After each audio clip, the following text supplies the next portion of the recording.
let's not ask CNN, ABC, Fox.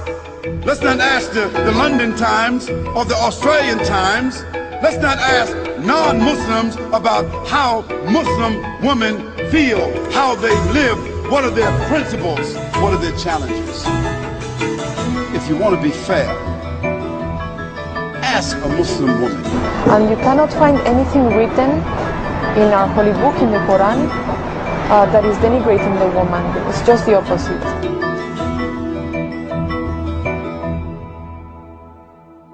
I have frequently referred to this book as what should have been the guidebook for women's liberation movement in this country. Because in this book, it has listed every right that we have struggled and fought tooth and nail for in this country and in others, plus some that we haven't accomplished yet and others that we haven't dreamed of. One thing that was given by God that we are fighting for right now in this country is equal pay. Hey, it's in there. Right there. It's in there, and it's for God. God-given rights, not man's. God-given rights. The right to vote, the right to own property. And yes, we have a soul, and yes, we go to heaven. We have every right that a man has. We may be different, but that doesn't make us not equal. Our difference makes us unique and special.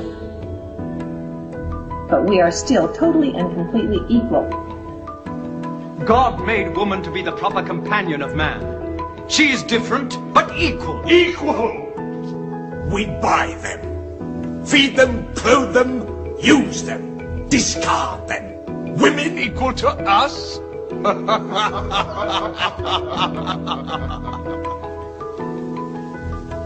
God created man from one male and one female. Now, you must respect in all women the womb that bore you.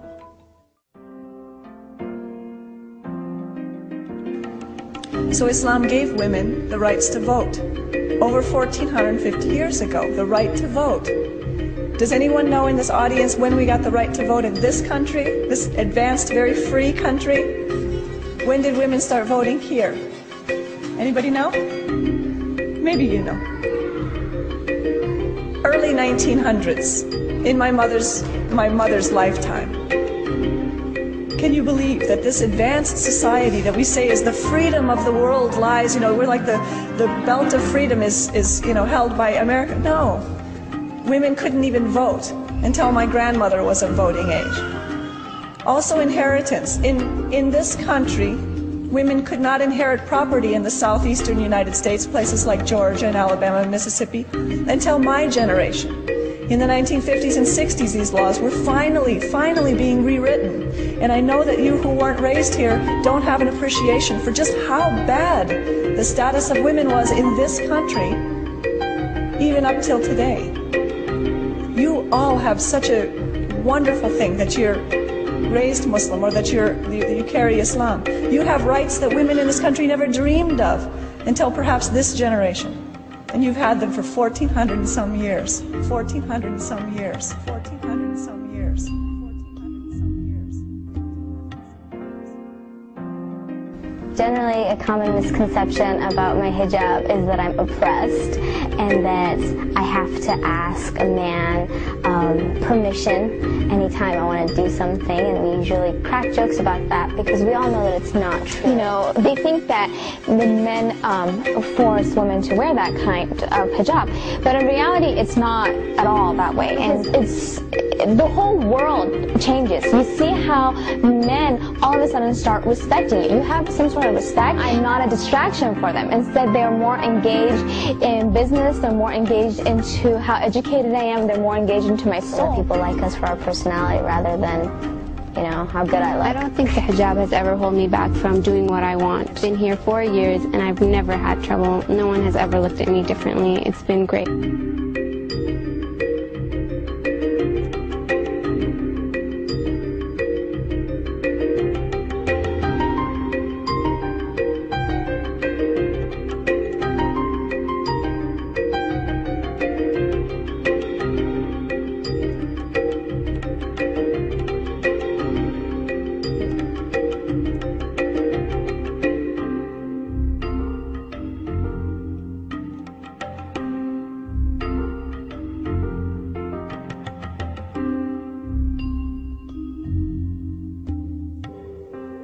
The American statistics, they tell us there are 7.8 million more women than men in America. That's almost 8 million more women in your country, sir, the land of your domicile. 8 million women who can't get husbands. If every man in America got married, there'll still be 8 million women who can't get husbands. You Americans, you have a problem. You Britisher, you have a problem. You French, you have a problem. You Germans, you have a problem. And to these, there are no solutions in your book. No solution. Islam gives an answer to the problem. The Quran says, marry women of your choice by 2s and 3s and 4s. But if you cannot do justice between them, marry only one. I'm saying the only religious book on the face of the earth which has this expression, marry only one, is the Quran. There is no other book on earth.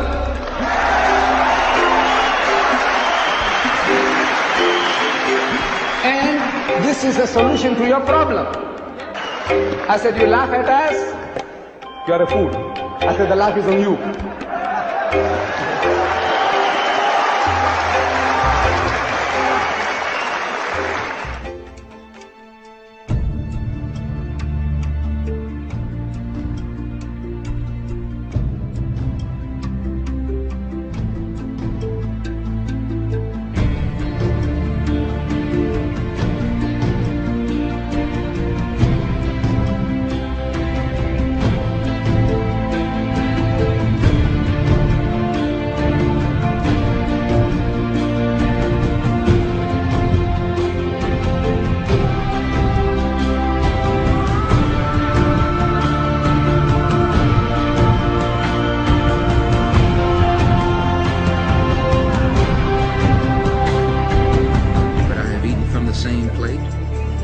Same glass and prayed to the same God with fellow Muslims whose eyes were blue, whose hair was blonde, and whose skin was the whitest of white. And we were all brothers, truly, people of all colors and races believing in one God, in one humanity.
The word that we greet each other with is in Hebrew, Shalom Aleichem, which means peace unto you. In Arabic, it's exactly the same, Assalamu Alaikum. And I think that's very important because Islam itself, the very name Islam, comes from a root which means peace. Islam comes from the root word salam, which means peace. It also means submitting your will to Allah subhanahu wa ta'ala, to Almighty God. In short, Islam means peace acquired by submitting your will to Allah subhanahu wa ta'ala, to Almighty God. The glorious Quran is the most positive book in the world. It's a proclamation to humanity. It's a fountain of mercy and wisdom. It's a warning to the atheists, a guide to them, an assurance to those in doubt, a solace to the suffering, and a hope to those in despair.